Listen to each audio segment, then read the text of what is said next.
Halo sahabat hati, jumpa lagi dengan saya Linda Wahyudi di podcast saya. Kali ini saya kedatangan tamu jauh nih yang sengaja saya import dari Jogja, Ibu Elvia. Halo Vi. Ini. Thank you ya Vi. Setelah dirayu-rayu, setengah ditodong-todong gitu ya, akhirnya nyampe juga di podcast saya. Saya terima kasih diundang ke podcast. Vi, kamu kan sengaja datang ke Bali nih untuk menyepi itu ceritanya dalam tanda petik. Nah, apa sih yang memotivasi kamu untuk mau memberikan waktu untuk sendiri, meninggalkan suami, anak, dan pekerjaan yang saya tahu klien-klienmu cukup banyak, dan kamu bilang oke, waktunya aku ngecas baterai gitu. Nah, apa sih yang memotivasi kamu? Mulai-mulai sih seperti ada dorongan mundur untuk diri sendiri. Kemudian terus saya kan bertanya, kenapa nih saya harus mundur, harus waktu untuk diri sendiri.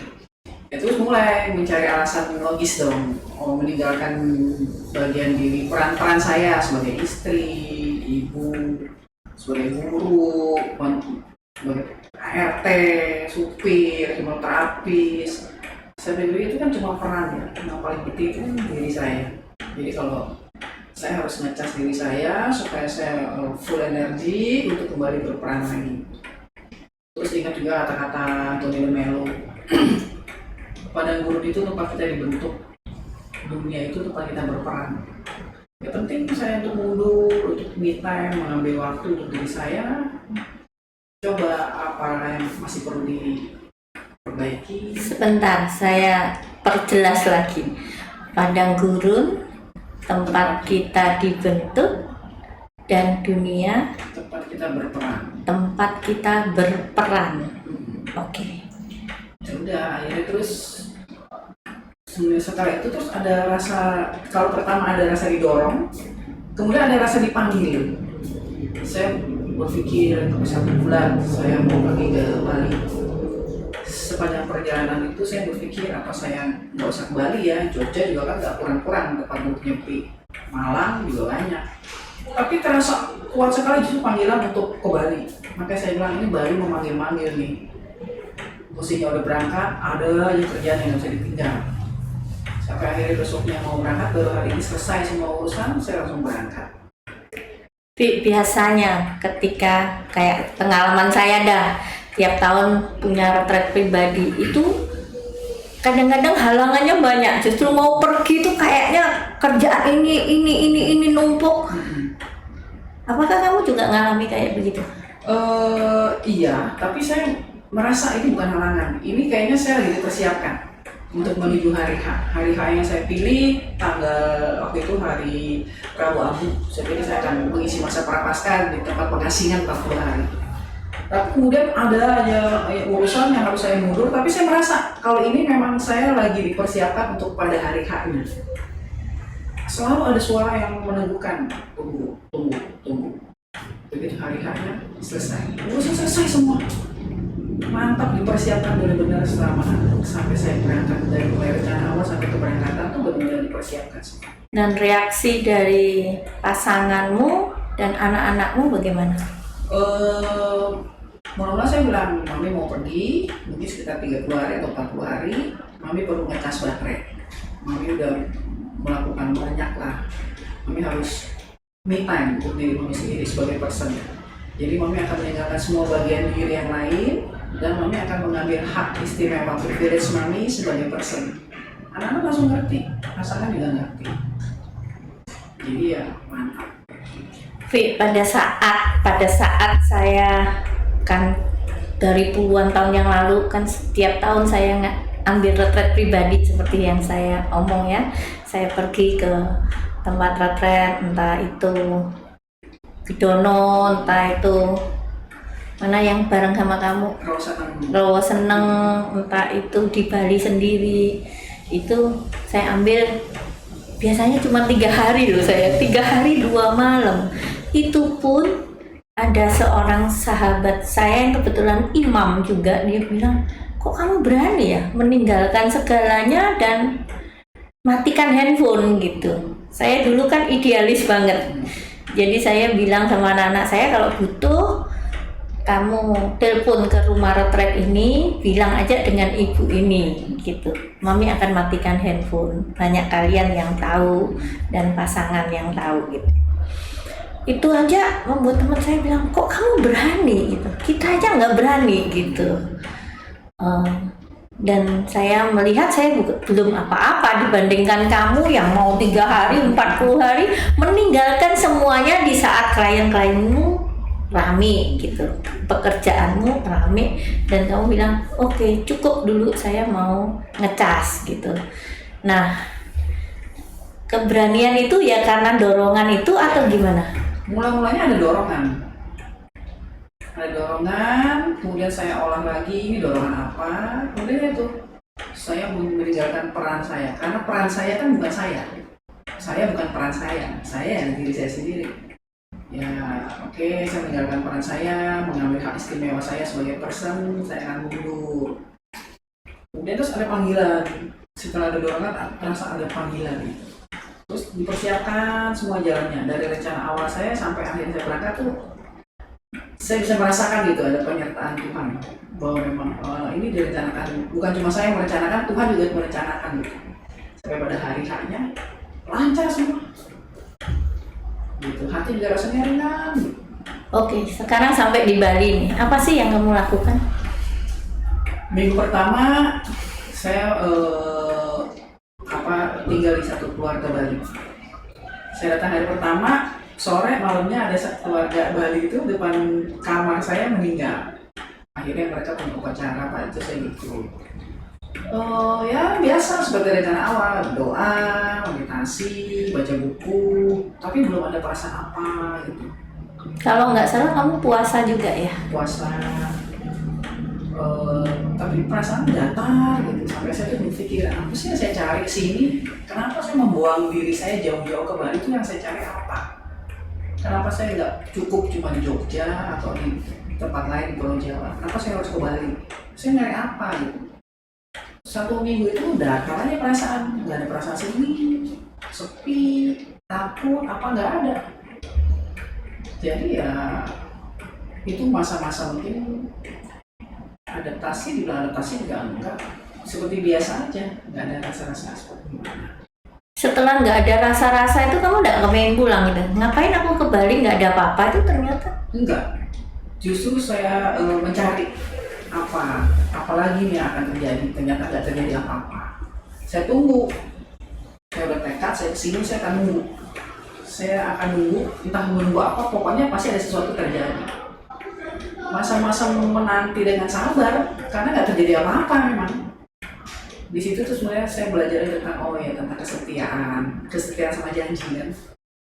Kayaknya saya dulu kok didorong-dorong ke sini, terus ada panggilan, di sini nggak ada apa-apa sih. Tapi saya udah buat teguh dari awal kan, saya mantap teguh. Saya nggak mencari sesuatu yang luar biasa deh. Terserah aja Tuhan mau ngapain.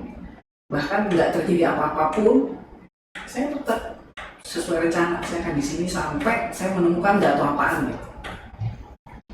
Oke, terus apa yang terjadi? Setelah 1 minggu, saya pindah ke tempat yang lebih sepi lagi. Di minggu kedua itu saya dapat tempat benar-benar privat sendiri. Hari pertama wah euforia, udah damai, kan sepi, nggak ada manusia siapa-siapa. Wah rasanya bebas. Hari kedua, begitu masuk hari ketiga mulai kesepian tuh semakin, ini rasanya kesepian yang bisa membunuh orang yang seperti ini. Sepi, terus sedih, terus ada rasa terasing. Tapi nggak berusaha lari? Enggak, memang saya udah antisipasi ini akan terjadi dalam masa penyepian saya ini. Bisa terjadi seperti ini, sedih, sepi, terasing, persis padang gurun. Yang saya lakukan bertahan. saya selalu ingat, mana sih lebih gampang berbuat baik atau berbuat setia? Ada Anthony de Mello lagi. Ternyata berbuat setia itu lebih susah. Berbuat baik itu motivasinya nanti banyak. Saya berbuat baik karena, tapi kalau setia itu udah nggak ada alasan. Setia ya setia. Jadi saya memilih untuk setia. Itulah benar-benar dibentuk di padang gurun dalam kesepian, keterasingan, sendiri, sedih.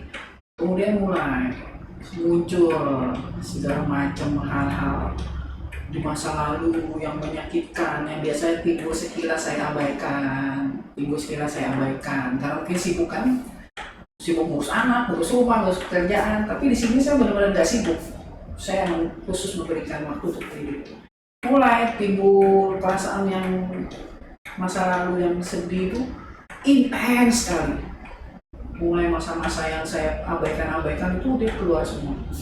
Masa-masa kecil yang nggak enak, masa-masa yang menyedihkan, masa-masa berat dalam hidup saya itu keluar, dan saya benar-benar bisa, saya berutang sama diri kecil saya. Kesempatan ketika harusnya si diri kecil saya mungkin dalam penderitaan dia menangis, dia kan tidak bisa menangis karena dunia menolak air mata, dunia menolak dia menangis. Dia diharapkan untuk jadi orang yang kuat, diharapkan jadi orang yang tahu diri. Akhirnya saya sebetulnya diri kecil saya menahan tangis sekian puluh tahun. Ketika saya lihat saya 8 tahun, saya 9 tahun, sekarang saya 50 tahun, 41 tahun, 42 tahun itu sebetulnya si diri kecil saya menahan tangis. Di situ saya bisa melihat dia betapa kasihannya dia. Dan udah akhirnya, ya mengolah si diri kecil. Menghibur dia, membuat dia rasa, biarkan dia mengeluarkan tangisannya sampai benar-benar dia lega, menghibur, menerima dia pulang, masuk ke dalam hati saya. Di situ saya lega banget. Terjadi sekitar 2 hari. Hari itu keesokannya keluar lagi semua kejadian-kejadian masa lalu yang benar-benar selalu saya abaikan gitu. Itu wah, luar biasa. Semua terbongkar, luka-luka masa lalu keluar, utang-utang itu saya lunasin semua. Diri kecil saya yang harusnya punya kesempatan untuk mengeluarkan perasaannya, dia keluar semua. Saya merasa lega bahwa akhirnya saya bawa dia pulang, utang saya lunas. Saya kasih dia me time dia yang me time saya. Itu lega banget. Luar biasa. Ya, beruntung. Akhirnya saya tahu kenapa saya harus ke Bali. Bali kan saya rasanya nggak at home. Kalau di Jogja, saya feel nyaman. Ini rumah saya. Dan akhirnya tahu kalau di Bali kan saya nggak nyaman karena jauh dari rumah. Justru dengan saya nggak nyaman, dengan saya nggak bisa pulang, saya kan harus bertahan. Kalau saya di Jogja saya nyaman, feel at home. Dan saya tahu kenyamanan itu musuh perubahan. Kalau saya udah nyaman, saya nggak perlu berubah.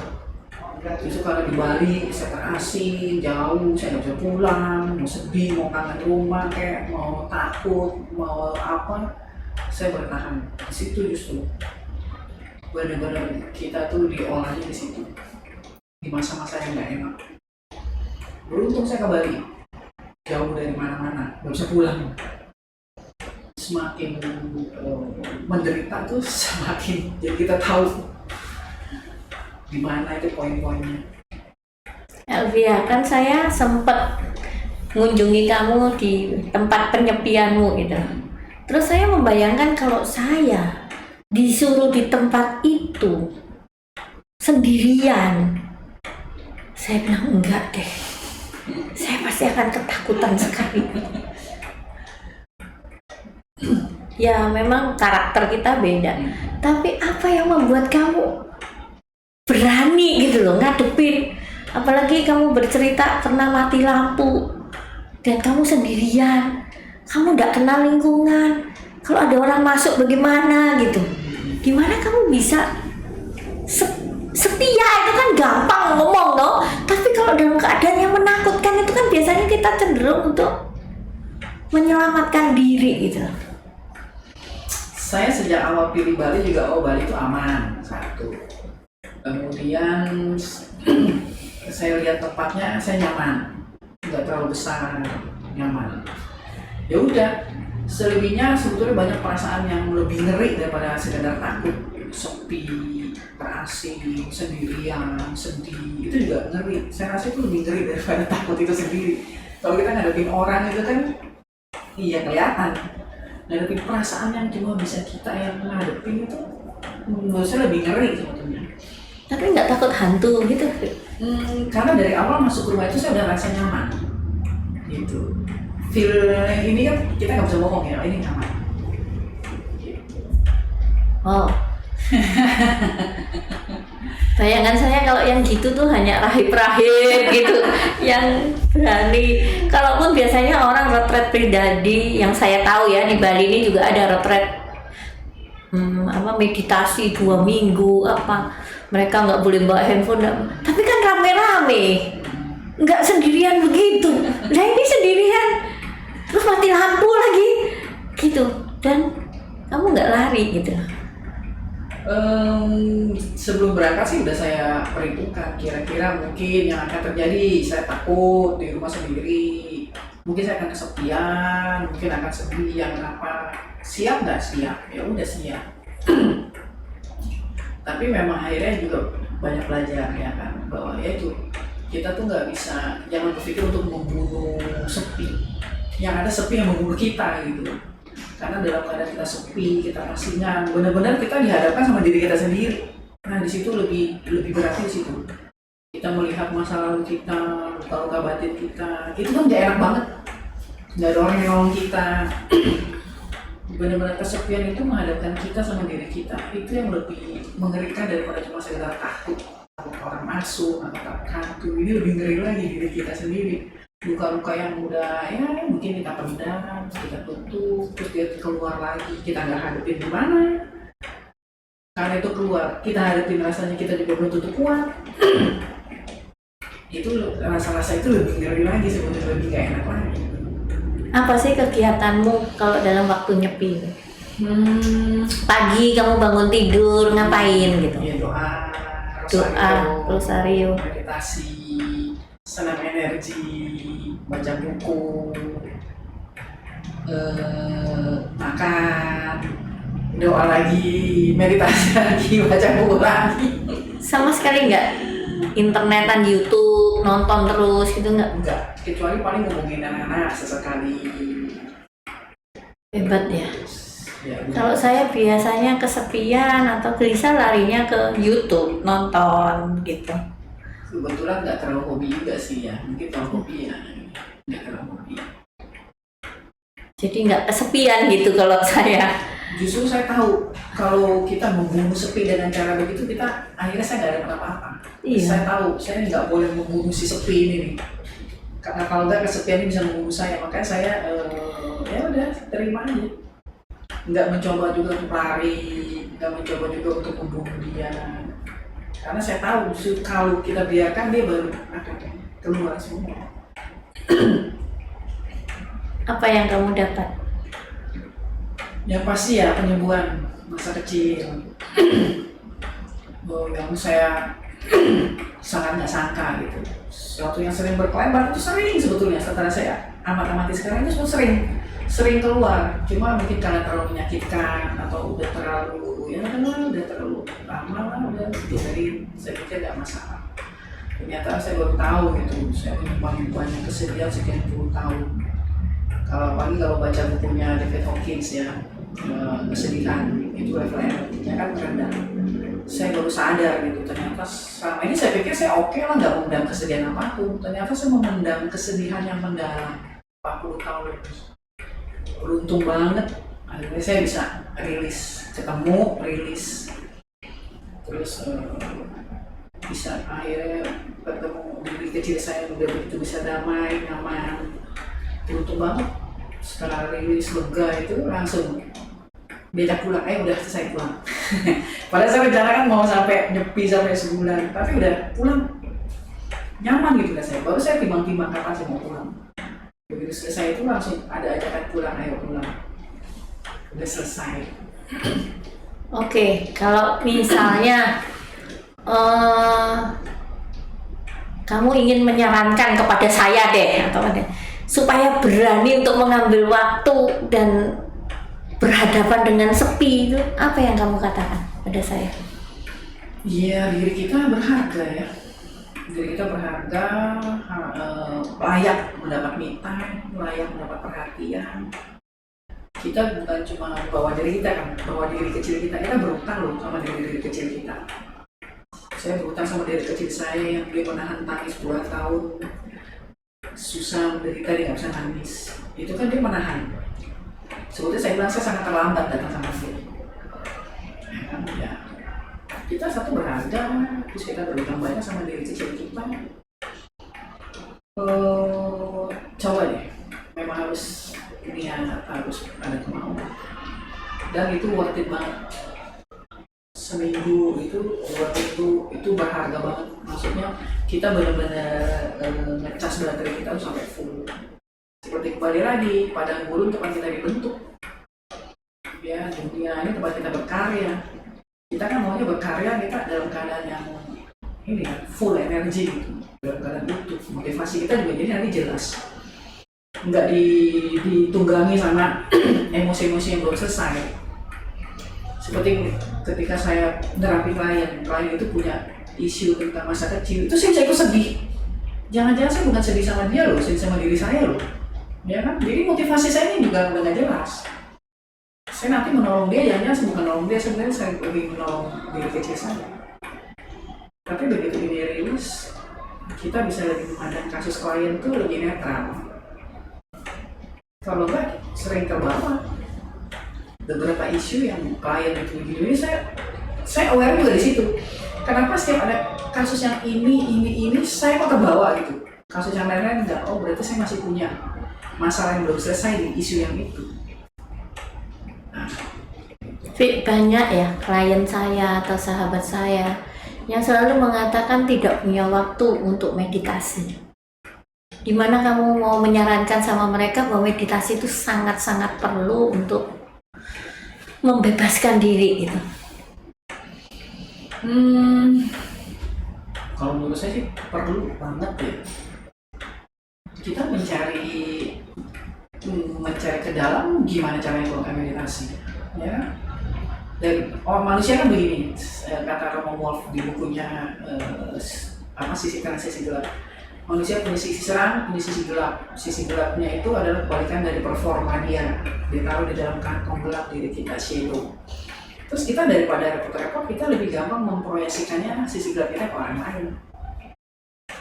Itu kan nggak sehat sebenarnya. Kita mengkritik orang, kamu malas, kamu pelit, kamu ini macam-macam. Padahal itu sebetulnya diri kita. Cuma kita nggak mau repot mencari diri kita proyeksikan ke orang lain. Dengan meditasi ya sebetulnya kita mencari ke dalam. Si shadow saya, sisi gelap saya. Kita olah. Jadi kita nggak memproyeksikannya juga ke orang lain. Dan kita juga nggak gampang mengambil lemparan proyeksi orang. Tapi kan kamu tahu, zaman milenial ini susah sekali anak disuruh diem. Itu susah. Jadi mereka kebanyakan ya lari lah ke game dan ke YouTube atau kemana-mana, larinya ke sana gitu. Kayaknya sendiri itu buat mereka belum punya pengalaman dan tidak kepengen begitu loh. Mereka lebih tertarik kan, daya tarik dunia lebih kencang gitu. Gimana ya Fit, kalau kita ingin memberikan bahwa meditasi itu sangat penting gitu. Misalnya kamu sama anakmu deh, gimana caranya kamu ngomong bahwa kalian harus punya waktu me time gitu, masuk ke dalam diri, itu gimana caranya? Ya paling mula-mula kita ajak doa. Biasanya doa malam. Doa malam bukan cuma sekedar doa, ya ada saat hening kan, mungkin 5 menit, 10 menit, 15 menit. Itu kan belajar juga. Dia hening 10 menit, mungkin durasinya naik, nanti hening 10 menit. Dia belajar. Memang harus ada saat hening. Saat benar-benar kita mendengarkan diri. Kemudian dia kasih contoh-contoh biasa dari buku. Tentang saya bilang ini tangan saya tapi ini bukan diri saya. Kamu harus hadir utuh dalam diri kamu. Ketika kamu makan ya kamu duduk, makan, tangan, mulut semua. jangan satu tangan makan, satu pegang handphone. Jadi kita tuh nggak mindful, nggak all being. Ya dikasih tahu begitu atau ya dilatih biasa doa malam hening 10-12 menit.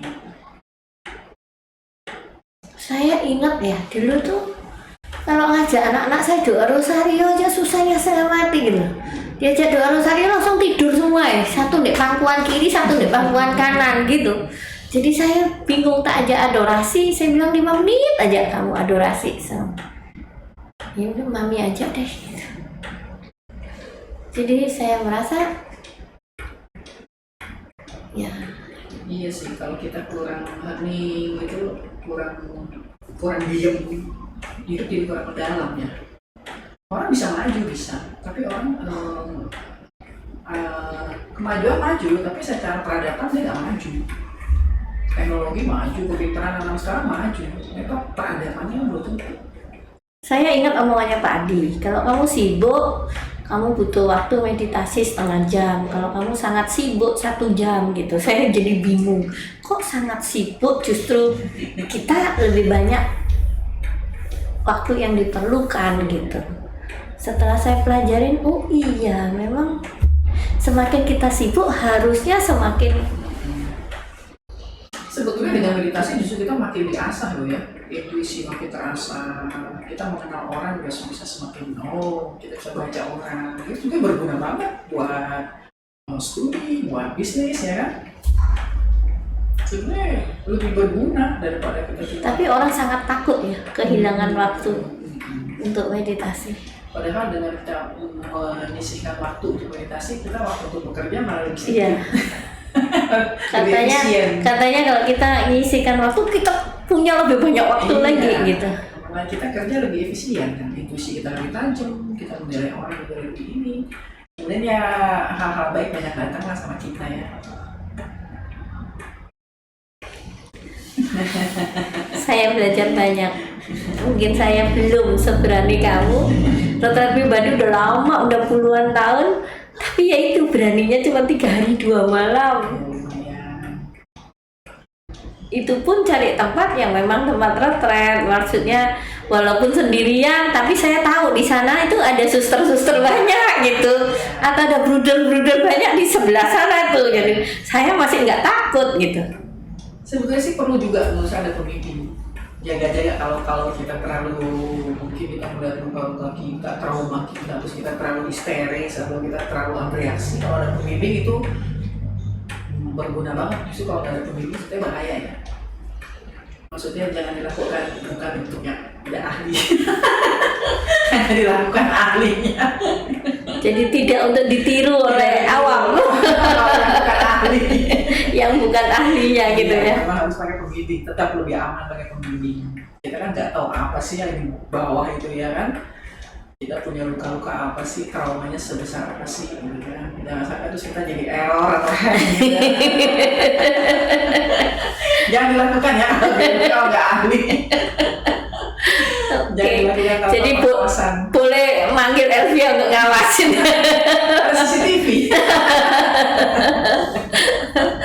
Ya, Vi, jadi saya senang sekali kamu mau berbagi tentang pengalamanmu. Jadi mungkin sedikit banyak yang bisa kita simpulkan bahwa beranilah untuk memberikan waktu bagi diri sendiri. Betul itu ya. Kalau saya punya prinsip seperti ini, salah nggak ya? Segala sesuatu jangan dipikir gitu. Kalau mau berangkat ya berangkat aja gitu. Kalau mau dipikir nggak jadi mesti gitu. Kebanyakan. Iya, karena kan pasti lebih banyak negatifnya dari positifnya kan. Ya. Nanti anakku gimana, nanti cucuku gimana, nanti ini gimana. Sebetulnya kembali lagi itu cuma peranan ya. Itu kan cuma peran itu kan bisa ini kan bukan yang utama. Yang utama kan diri kita nih, si pemainnya nih. Jujur, saya mau minta karunia untuk berani meninggalkan semuanya dan saya menyepi itu. Kan udah dicontohin sama Yesus. Dia masuk padang gurun 40 hari ya di padang gurun ya. Sendirian, Saya sepi. dibilang orang kaya itu susah masuk dalam kerajaan surga bukan karena dia kaya, karena dia nggak mau meninggalkan segalanya. Jadi kalau kita udah terlanjur nyaman, kita nggak mau meninggalkan itu sebenarnya sih cuma alasan ya kan. Oh, anak, pekerjaan, suami. Sebenarnya alasan lah, alasan kita nggak mau meninggalkan segalanya. Betul. Itu saya. Iya, betul itu. Karena kita Itu harus alasan. dihadapkan sama diri kita. Iya. Ya kan? Terus biasanya kalau ya udah nekat, tapi pekerjaan iming-iming pekerjaan ini klienmu dari Senin sampai Senin nih penuh. Iya. Sayang nih duitnya sekian nih kalau saya tinggal gitu.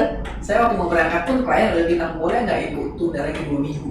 Ini ada klien full, dia mau bawa dia punya partnernya, gitu, ada 10 partner, kita di terapi 2-3 sesi. Itu nggak bisa. Semua ada waktunya lah, ya kan. Mungkin saya nggak bisa terapi partner kamu sekarang, nanti pasti ada waktunya. Sekarang waktu saya nih udah tiba nih. Semua ada waktunya lah. Keren Fit. Semoga saya bisa ketularan Masih bisa. sedikit aja. Kalau sana 2 minggu mungkin saya seminggu aja udah hebat. Berani ninggalin handphone saya seminggu aja udah hebat. Ya, karena saya 1 hari nggak mau tidur tuh mesti main game sampai ngantuk. Boleh TPS dong sih. Jadi meninggalkan segalanya ya, Fit. Iya betul. Termasuk kebiasaan kita yang setiap hari kita lakukan. Iya benar-benar masuk ke keluar dari zona nyaman kita, ya. Masuk ke padang gurun betul. Tempat baru, situasi baru, lingkungan yang baru. Ya begitu. Oke, thank you. Semoga besok perjalanan ke Jogja nyaman, aman, lancar. Thank you. Ketemu dengan suami sama anak-anak. Oke, baik. Jadi kalau kamu mau pesen lagi sama teman-teman, boleh nggak pesen 1-2 kata Pesan patah? apa ya? Di sini pesennya ya. Pesannya apa ya? Kayaknya udah komplit. Itu sudah komplit ya. Jadi pesennya berikanlah me time gitu ya. Kita punya privilege ya, hak istimewa untuk jadi person. Pakai itu. Oke, thank you ya, Fit ya. Thank you sama-sama. Teman-teman, semoga podcast kami yang mungkin singkat ini dapat memberikan inspirasi dan niat baru kita untuk menemukan diri kita sendiri, khususnya diri kecil kita, masa kecil kita yang mungkin ada luka-luka dan mungkin ada tangisan yang tertahan, mungkin ada ketakutan-ketakutan di sana yang bisa kita selesaikan di saat kita sendirian dan kita bisa memeluk diri kita secara utuh. Thank you, sampai jumpa. Shalom. Thank you, Wi.